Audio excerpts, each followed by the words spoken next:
The college isn't even as old as Al Magini. Think about that. I guess one person thought about it. Wow. Has it really been a year since we got together and had lunch? We have so much to catch up on, so much to do. And it seems to me the more things that change, the more they stay the same. Tonight, the Golden State Warriors are playing the Cleveland Cavs for the championship again. And I'm sure happy the game was at 6 o'clock instead of noon, or else I'd be talking to myself. But the JC is still on top of its game. At our commencement last week, the chancellor for the entire community college system was our commencement speaker, Chancellor Eloy Oakley. And of the 113 community colleges, Eloy said, SRJC is truly one of the great community colleges, not just in California, but in the nation. Thank you.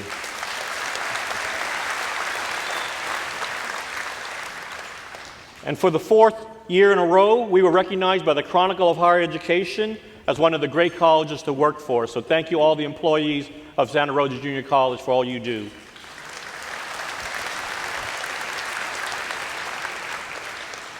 So people often ask me, who is our competition? Just like the Cavs and the Dubs, they meet every year, and I have to think long and hard about that. Who's my competition? People know I'm very competitive. So I felt so good after last week's graduation commencement. Everybody said, oh, it was one of the best. I've been getting emails. We had Joe Miranda sing, what a beautiful national anthem. Let's give him another round of applause. Joe, thank you so much. And we're going to get him out to one of the games to sing the national anthem so we can share Santa Rosa's best with the rest of the state. So when you come back to competition, I woke up in the morning, I picked up the PD. I'll give the PD a shameless plug. And I see this ad in the paper that said Napa Valley. I said, why is Napa Valley advertising at the JC in Sonoma County? You're not supposed to do that, But then my vice president of student services said, Dr. Chong, look at the ad. And I said, Jesus, I think we got this. And I called Ron Kraft, my good friend who's the president of Napa Valley College. I said, Ron, did you see the ad in the Press Democrat? He said, no, I didn't see it, Frank. What ad? Presidents are the last to know, right? Dr. Grella will confirm that. We're the last to know. And Ron said, what's the problem? I said, well, you put an ad in there advertising your school. I said, I don't have a problem with that because we're going to beat you anyway. But I said, you might want to talk to your folks about their spelling, But I'll leave it at that. They're a great school. Napa sends us a lot of kids, and we send them a lot of kids. But I could not resist because when I talked to Jeff Kunde this morning, our trustee, he talked about the competition between Napa and Sonoma, and I couldn't resist. So please don't take any offense to it, okay? If you're from Napa. And as I offer you my annual State of the College address this afternoon, I'd like to share with you some external trends that's having an impact on the college. National trends that filter down to the state trends that land on Sonoma County and at the gates of Santa Rosa Junior College. I see it as one of my main jobs is to keep SRJC current so that we remain on the leading edge rather than being on the bleeding edge. The titles of my previous talks have been about embracing diversity, embracing change, embracing excellence. Today, it is about embracing challenges. So, what are the trends? Let's take a look. So we'll start off with a graph that was shared with me by my research department. If you look at this is the growth rate for the past 100 years of the United States, of the country, and of California. And as you can see, there's been pretty much double-digit growth in the United States throughout the last 100 years. But contrary to what some people are saying, that our country is being overrun by immigrants and large population growth, it's a scarcity, it's quite the opposite. For the first time in the last census, we're under 10% growth, single-digit growth within the last century here. And then if you look at the California graph, as you can see, it's a lot of spikes, starting with the beginning of the Industrial Revolution and then Depression, there was a drop, and then with baby boomers, many of you in the room like me are baby boomers, you started to see a downward trend in the population, whereas again, the population of California is for the first time again under 10%, around 10%, okay? And going forward, if you look at the population of Sonoma County high schools, next please, yeah. So we're looking at a 22-year trend of Sonoma County Public High School 12th graders.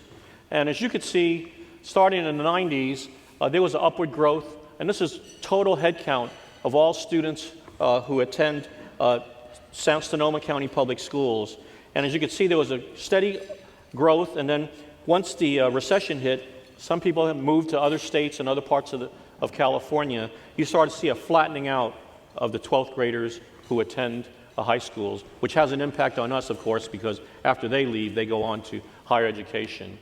And the next graph will again show a 10-year period from 2007 to 2015-16. There's been a decline of the percentage of high school kids seniors who then enroll into JC, okay? And it's about a 10% decline over 10 years. So it sort of mirrors we're looking at what are some of the reasons that we see this decline. And I would say one is that during the recession, many of the kids came to the JC saying, as Vanessa, my parents couldn't afford to send me to a four-year university, so we became the de facto choice. One of the reasons for the decline also has been the increase in housing prices. Many students who came from Lake County, Mendocino County, Solano, and adjoining counties to come to our great programs would be able to share a room for $300, $400. Those days are gone, as many of you know. So there's a lot of factors happening. And also, as I get into the graphs later, there's been a shift, as you know, in the demographics of Sonoma County, where there's a larger growing Latino population. And with Latino college going rates are not African American, and Latino college going rates are not as high as the white and Asian community. So that's some of the reasons we've deciphered as to why we see this decline, okay? And this is the head count, again, in a 10-year period of the total number of students that Santa Rosa Junior College serves. That includes credit students, career technical education students, non-credit students, adult education, which we provide, and also older adult programs. So as you can see, again, we peaked at around 2008, 2009, almost 50,000 bodies here. And then over the last 10 years, that decline has been fairly steady. So we've lost 27% of our student headcount in the last 10 years. And again, it's largely due to some of the factors that I mentioned earlier, and it's something that we have to address because, as you know, we get funded, as I like to say, by butts in the seats. So as we lose students, we lose funding, okay? And again, this is another slide of the public school population in Sonoma County of public schools. So you can see a shift in the growing Latino population and a decline in the white population. And I'm proud to say that I've partnered with organizations like 10,000 Degrees, LOCN, the Latino service providers, the Hispanic Chamber, and we're really trying to be thoughtful and committed to serving the shift in the population of Latinos. And of course, we continue to serve all students, okay? So the other area I want to look at is, you know, the workforce, our workforce at the JC, and a statistic that Karen Furukawa, my Vice President of Human Resources, provided to me was, I asked Karen, I said, when I arrived at Santa Rosa Junior College, what percentage of the employees are still employed here? Basically, what's been the turnover in the 5 years that I've been here? This is my 6th address, if you can believe that. And she said, Dr. Chong, it's 50%. So 1 out of 2 employees that were here when I arrived, I've mostly retired. I don't go around firing people, you know, so. But because of the change, you can see, so this gives us it's a crisis, but an opportunity. So I'm proud to say that we have really been working very hard to attract quality faculty, staff, and administrators, but we're also very mindful that we want people who are going to be able to reflect the diversity of our community. So we've been able to increase the number of Latino faculty members from when I arrived full-time from 15 to 31.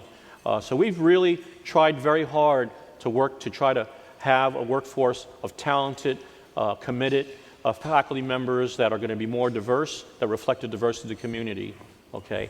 And from a student standpoint, we're also seeing a shift there. When I arrived in 2012, 56% of our students were white and 27% Latino. Today, 50% of the student population is white and 33% is Latino. And although we haven't seen the year-end numbers yet, I predict next year with the current trends that there will be no majority group amongst all the different student ethnic groups. So you can see the sea change that's happening both in our community, our workplace, and on our student body. I think that's a good thing. You know, so as this shift occurs, we're changing and diversifying. And as the demographic shifts occur, we're doing exactly what we need to do. We're continuing to support all students, and we're continuing to understand that there's an achievement gap between Latino and African American students with white and Asian students. So in order to fill that gap, we've been able to secure a grant from the U.S. Department of Education for $2.56 million to really increase retention rate of Latino students. With that money, we've been able to invest in a MICASA student support center that has computers and one-to-one counseling to help, again, decrease that gap. And we're also standing alongside our faculty and staff in terms of being a safe haven for all students of all backgrounds. We're very committed to open access. I think it's a very slippery slope when you start taking a college or a system like the California Community College system and say, we welcome everybody except, okay? At this JC, there is no except. We take everybody. So thank you.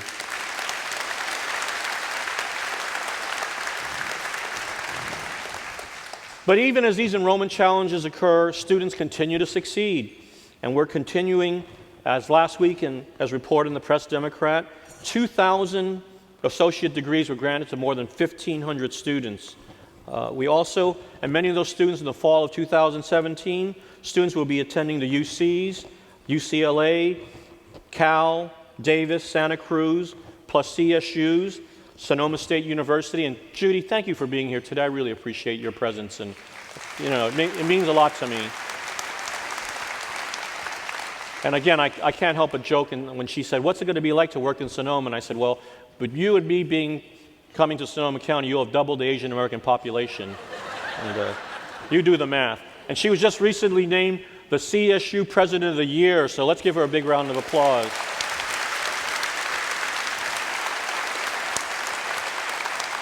And I called her and congratulated her right away, and I said, isn't it great that you're the second best community college president in Sonoma County? So we like to tease each other a lot. But our students are also pursuing bachelor's, master's, and doctorate degrees at Stanford, Cornell, Harvard, MIT, Mills, Pratt Institute, Brown University, and I have to mention USC, being a Cal grad, but to name a few.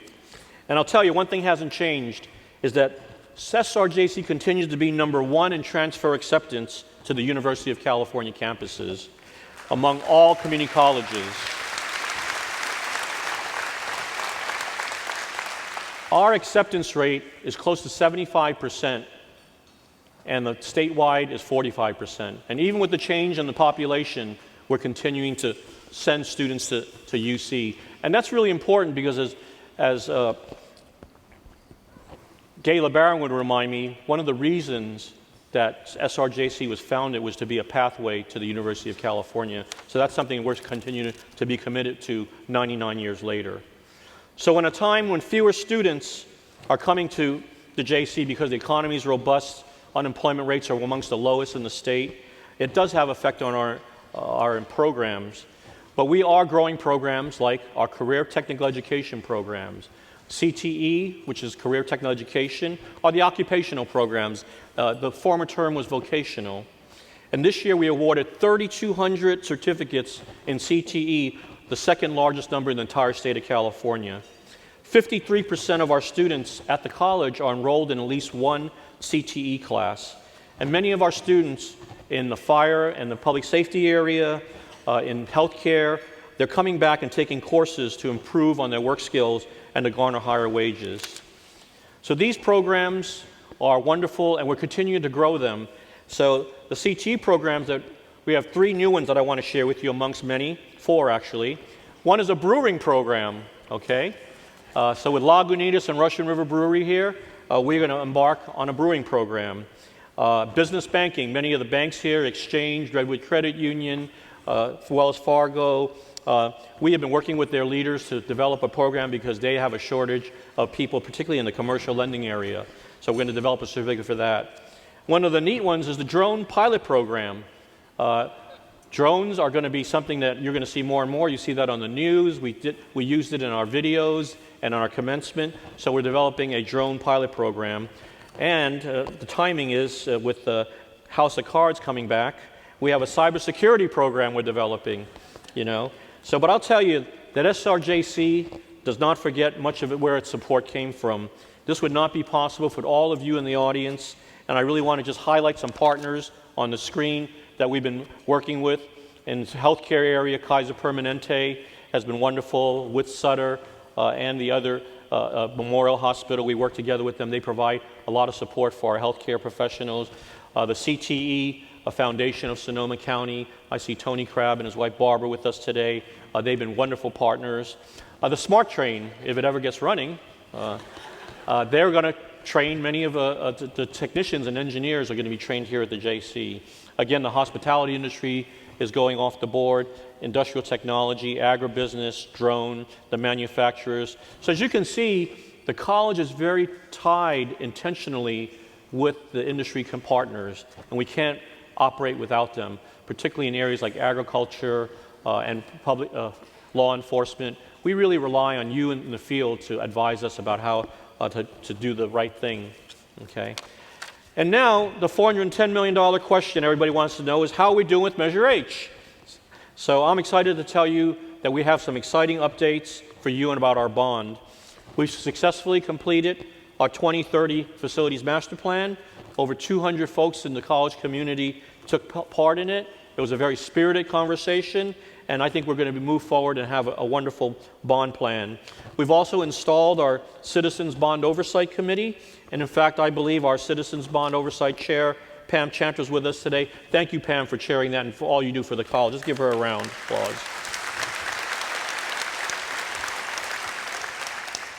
And our plans are to modernize Burbank Auditorium, this grand old dome of 80 years old now, a senior citizen in its own right, is going to be the first project out of the chute. And we're progressing great through the leadership of Lee Sada and his team and Paul Beelan, who you'll hear from later. Construction slated to be September 2017 with a completion date of November 2018. You heard that date, Lee? Okay, got that. All right. So we're going to keep the bones of the exterior of the Burbank Auditorium the same. We're going to add a beautiful studio theater with a little more modern touch in it, and we're going to extend out the terrace in the front. Right now we have those really steep stairs, and people like me who are talking will probably trip over them. So we're going to build a beautiful white terrace right in front so people can have events and talk during the intermission. Looking at the interior, it's going to be redone. We're going to move the bathrooms out, and much to the delight of the patrons, both male and female, we're going to double the number of stalls in the men's and women's room. We've been listening to you, okay? And if you look at the inside of the theater, you'll see that there'll be a lot more sightline improvement because the old theater wasn't really raked. If you sat in front of somebody like Greg McMillan, our basketball coach, you probably just see a quarter of the play, you know. But now we're going to rake the theater, and you're going to have greater sight lines. It's going to be a better experience for the audience, but more importantly for someone like Mr. Miranda, it's going to be a better experience for them as the actors. And I really want to build a theater that's going to reflect the workplace. So when you get trained in this theater, in the lighting, in the audiovisual, in the acting, you'll be performing at a world-class theater like our culinary is, a replication of a wonderful culinary experience, okay? And this is a rendition of the studio lab. It's kind of like, for those of you who've been in Newman Auditorium, Newman is so overutilized, we need to have some relief and build a studio lab. It's often called a black box that many four-year colleges have them, and it seats about 200, and it'll be there for lectures, for readings, for piano recitals, and small plays. So I'm really, really excited about the changes going on with the Burbank. And I also want to take the opportunity to know that We're continuing to lobby the governor's office and the legislature to release $34 million of matching funds that will go toward our science and math building. Most of you who voted for Prop 51, it included a $34 million project to fund the STEM building. Right now, the governor's taken it out of the budget, and I really want to thank my board of trustees who've been lobbying the local state legislators to push this forward, and now it's in reconciliation, and it's really up to Governor Brown right now. But I want to, again, acknowledge my board of trustees for their hard work on all the work you do. Let's give them a big round of applause.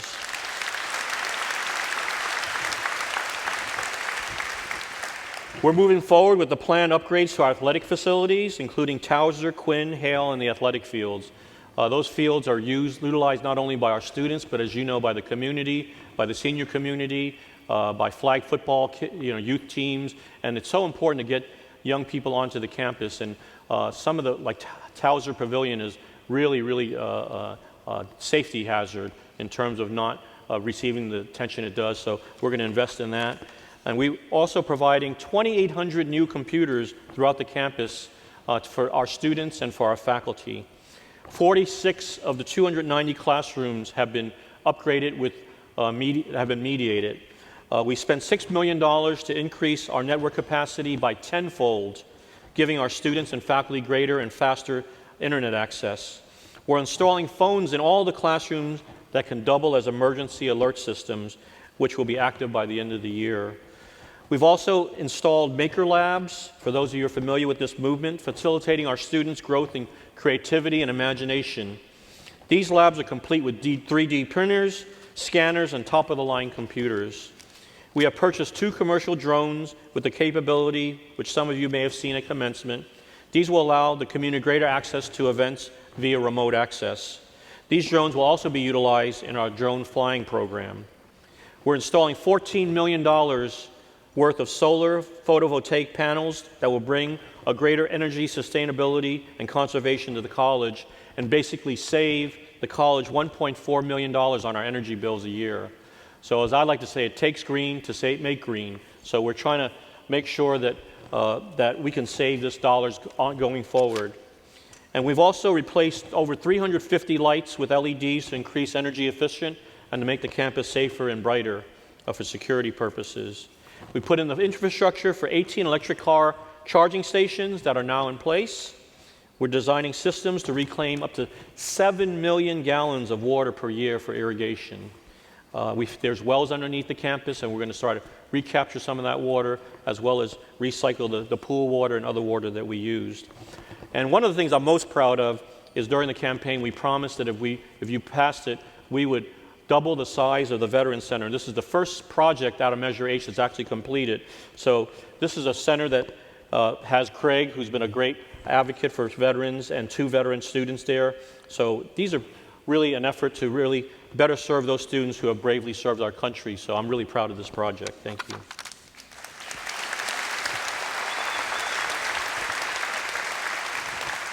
So it's not just the Santa Rosa campus. We have the Petaluma campus, and those of you from Petaluma, you know that we're beginning our new science labs and a restructured student service building.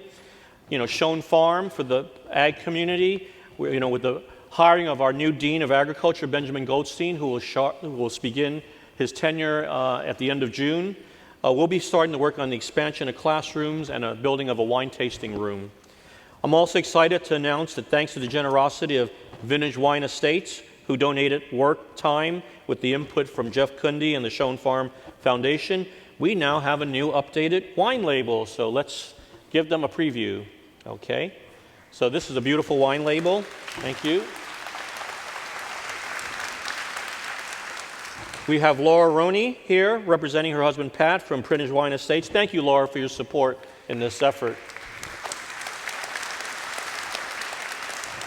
And I've tasted the latest Sauvignon Blanc. It's a winner.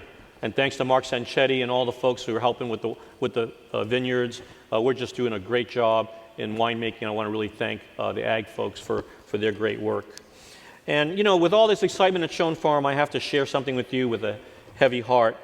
Many of you know, or some of you don't, Chris Silva is having some health problems. Chris is a former faculty member at the JC. He went to Loyola Marymount Law School, and then out of there he went to work for Peg Saragina in the business department, teaching legal assisting.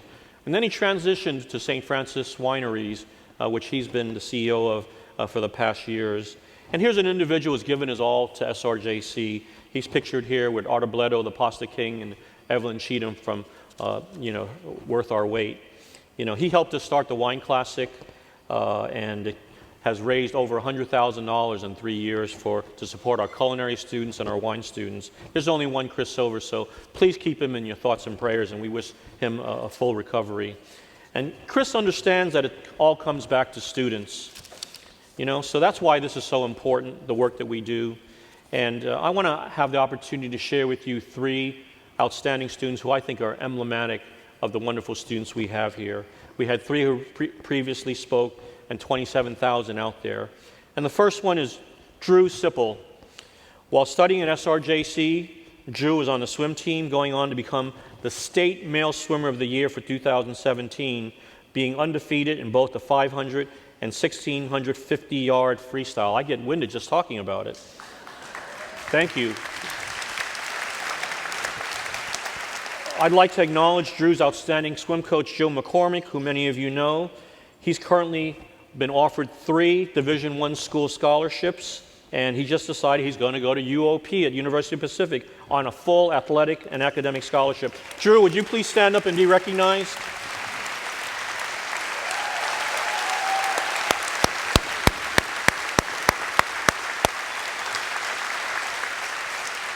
And I had a chance to meet your wonderful parents, and I thank them for them to share you with us. So I want to ask the Sipples they came all the way from Utah, and please stand and be recognized. You have a great son there.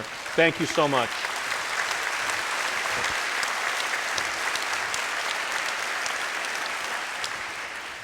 Our next student is Ryan Sampson. I've gotten to know Ryan over the last 2 years. Ryan walked difficult paths to the JC. He struggled with heroin addiction for more than 20 years before going into recovery. But through his sheer determination and perseverance, he pulled himself out of a cycle of drug abuse and is now taking human services certification courses. He now makes the Dean's List semester after semester, but most importantly, he co-founded the Students for Recovery Club, which received the Best Club Award for 2016-17. This club has inspired clubs at 2 other colleges to start recovery clubs. Outstanding young man. Drew, congratulations. Ryan, can you please stand and be recognized? Ryan Sampson.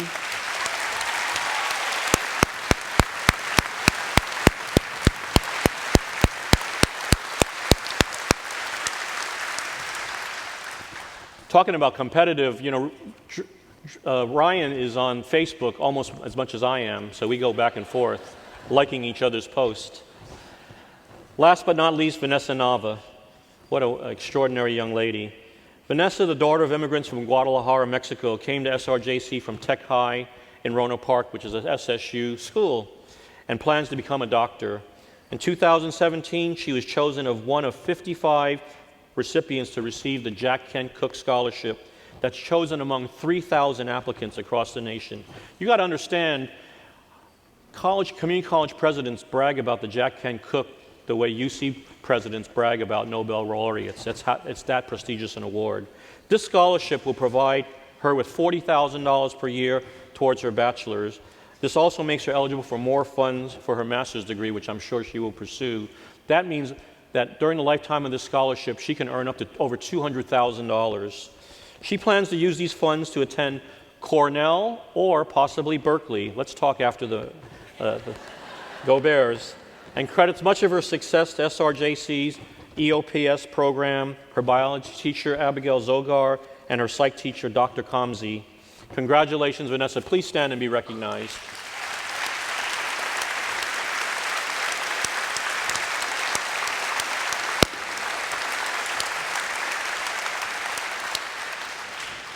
It doesn't snow in Berkeley, it snows in Ithaca. I've been there. But these incredible students wouldn't be here without inspiring and dedicated instructors. And I've just cherry-picked 2 to recognize today. And I know there are many other faculty members in the audience, and I really want to honor them as well with their presence. First is Jerome Flagg. Jerome Flagg has been the director of instrumental music at SRJC since 2014. Dr. Flagg conducted and performed clarinet and bass clarinet and has been a guest artist throughout the United States, Europe, and South Africa. At SRJC, he conducts the orchestra, the symphonic band, the jazz band, and he takes out the garbage when he has time. He's a dedicated teacher and inspires his students to achieve at a higher level. When Jerome started at the JC, and I had the pleasure of hiring him, our jazz band was small and not well known. But within a few years, he recruited all over Sonoma County for musicians at the high schools and wherever he can, at churches. And this spring, at the Reno Jazz Festival, SRJC came in first in community colleges and second overall in the nation around the country for the best jazz band. Please join me in recognizing Jerome Flagg.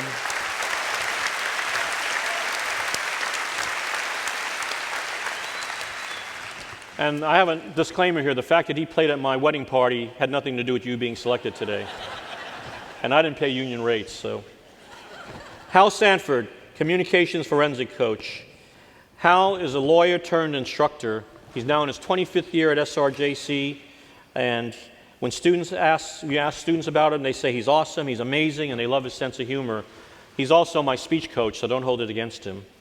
His team achievements are numerous, but here are a few. In 2016, the debate team won the top two-year parliamentary debate team in the nation. SRJC has been second in the nation 3 of the past 4 years. Thank you, Hal, for your commitment. Please stand and be recognized.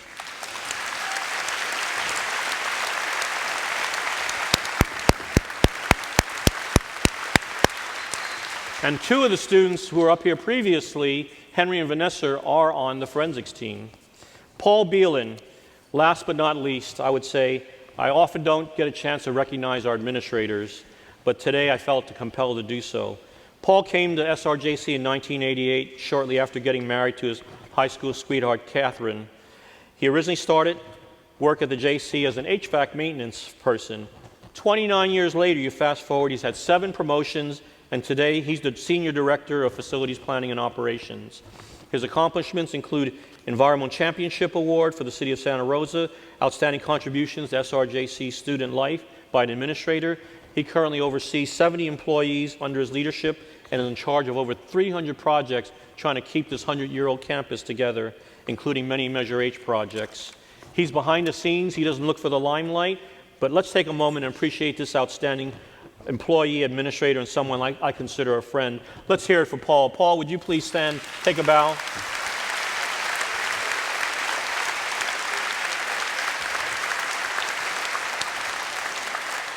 So in closing, you can see SRJC has faced and will continue to face challenges this coming year. And we would not be able to embrace those challenges without having the support of people like yourself in the community. And I appreciate that. So I thank you for your consistent and steady support and your presence here today. We can't do this alone. And as we work to get back on a solid financial footing, we will need your help as our ambassadors for the JC. So please tell your friends, your neighbors, your family, your grandchildren about the excellence of SRJC as I've illustrated today. Tell them what you've heard and encourage them to take a class or start the next step toward the future with us. And we can make this climb together. So thank you so much for listening and have a great year. Thank you. Thank you.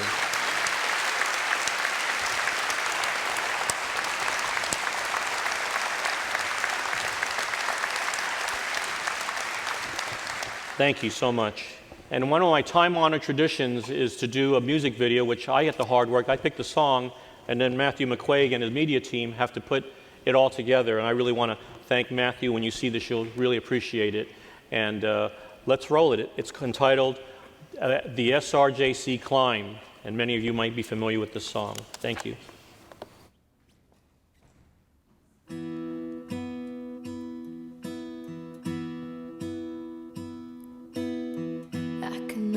See it, the dreams I'm dreaming, but there's a voice inside my head saying you'll never reach it.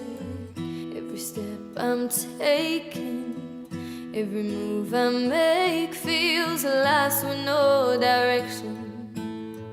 my faith is shaking, but I gotta keep trying. I gotta keep my head held high. You can wake up now. It's okay. There's always gonna be another mountain. I'm always gonna wanna make it move. Always gonna be an uphill battle. Sometimes I'm gonna have to lose. Ain't about how fast I get there. Ain't about what's waiting on the other side.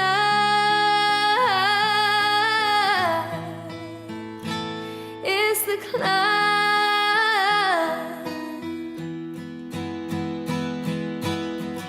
The struggles I'm facing, the chances I'm taking, sometimes might knock me down, but no, I'm not breaking. I may not know it, but these are the moments that I'm gonna remember most. Yeah, just gotta keep going. I gotta be strong. Just keep pushing on. There's always gonna be another mountain. I'm always gonna wanna make it move. Always gonna be an uphill battle. Sometimes I'm gonna have to lose. Ain't about how fast I get there. Ain't about what's waiting on the other side. Beautiful walk of my life. It's the climb. You are absolutely welcome on every single one of our campuses.